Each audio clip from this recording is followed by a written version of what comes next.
it, Todd? It's a clad wood double hung sash. Okay, easy pill. Yeah. Right? Yeah. Okay, this, hold on. You want to get in here, Matt? Todd, I was going to take that out. I was going to watch. I'll show you the video. You can buy the CD. You get the later. DVD at Blockbuster DVD. Next week. Yeah, it's going to be early release. All right, so anyway, this is very dangerous. It's obviously it's broken glass and you can get cut doing this, so we don't recommend that the average Joe or Joanne do this unless you're very confident in your skills. And of course, if you do decide to do it, be aware that you could get hurt. You need to be very careful. All right, Todd, I'll just take it from here.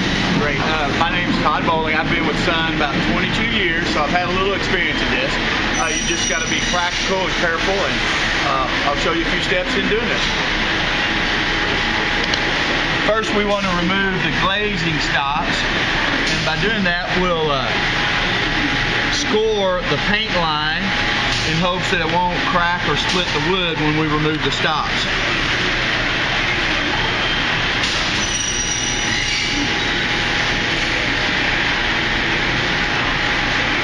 All right.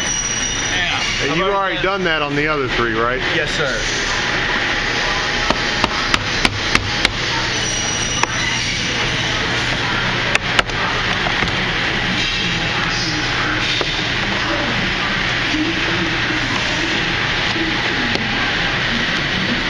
And it basically just take your time when you're removing these so you don't split them or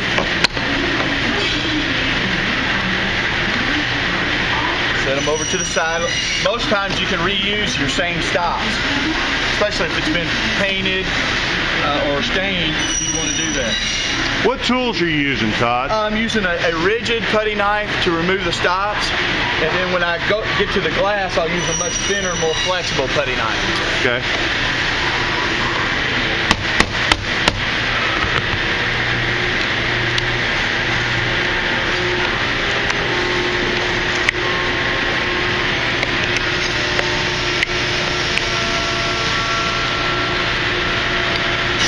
Now that stop is held in there by a pin nail? Yes, several pin nails.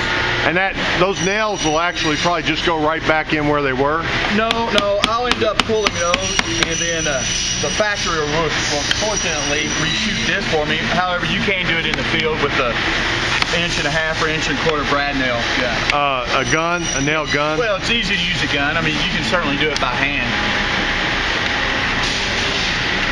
And then don't forget, we'll need to go back and remove any nails that pulled that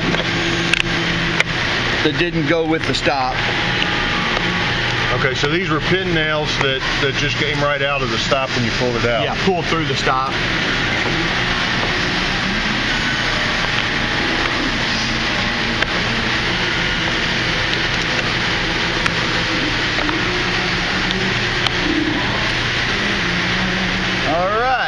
Now we're ready to tackle the de-glazing. Now this piece is severely broken, so you need to take some careful time, and it's going to be probably a slower process than normal. No, you know, notice I realize you have on gloves. What kind of gloves are those? Well, these are just Craftsman mechanic gloves I picked up at Sears. I'd recommend at least this. They're heavier, maybe even more rawhide type gloves, just because when you're de-glazing, you've got that chance of brushing up against glass. Yeah, I've noticed some people when they do it, they wear gloves that go all the way to their elbows. It's probably the most practical thing. I don't have a pair of those, so I'm not using those. You're counting on your experience to keep you from getting hurt. Let's hope so. So basically, I just start at one spot.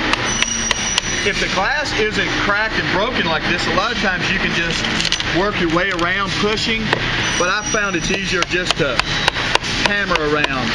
It's a slower process. But then again, this is a very thin putty knife.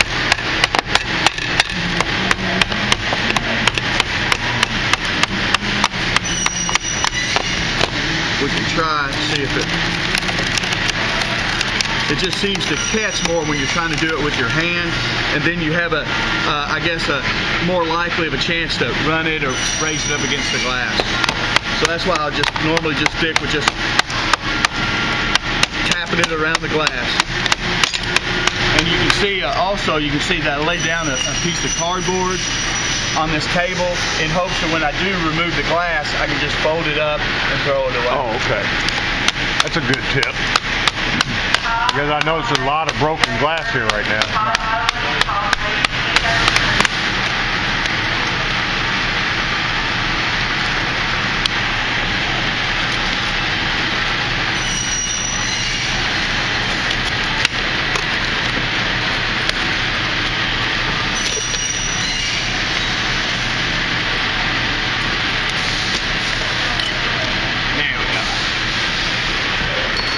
If I just slide it around. So that's what you're doing is that glass was glazed in there with silicone, right?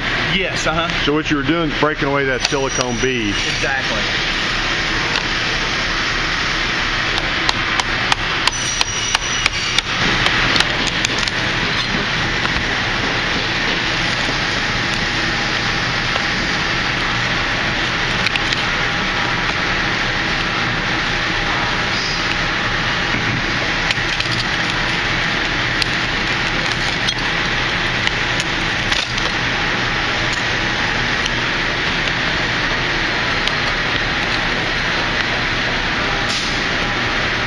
Going back over to find where you where you didn't get it. I missed it.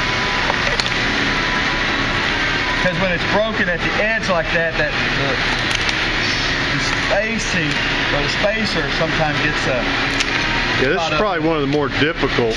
Oh, absolutely. Re-glazing. Although I'm making it look really simple and easy.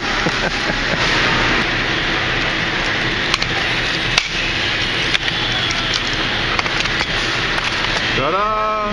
Ta-da! Now you should be careful because when it's broken around the edge of the glass, sometimes those fragments will stay here, as you can see.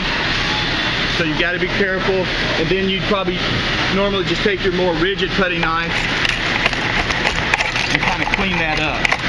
And then before the new glass goes in, you'd want to clean up all around the surface, remove all the, make sure the pin nails are pulled, remove the setting blocks, and just clean that unit up. Then the new glass, the new glazing would go in, silicone or whatever you're using, new glass, and most time we'll pull those nails out of the stops and you use the same stops. Now, do you actually have the glass? Okay. We're on film right now. Say hi, Chrissy. Hi.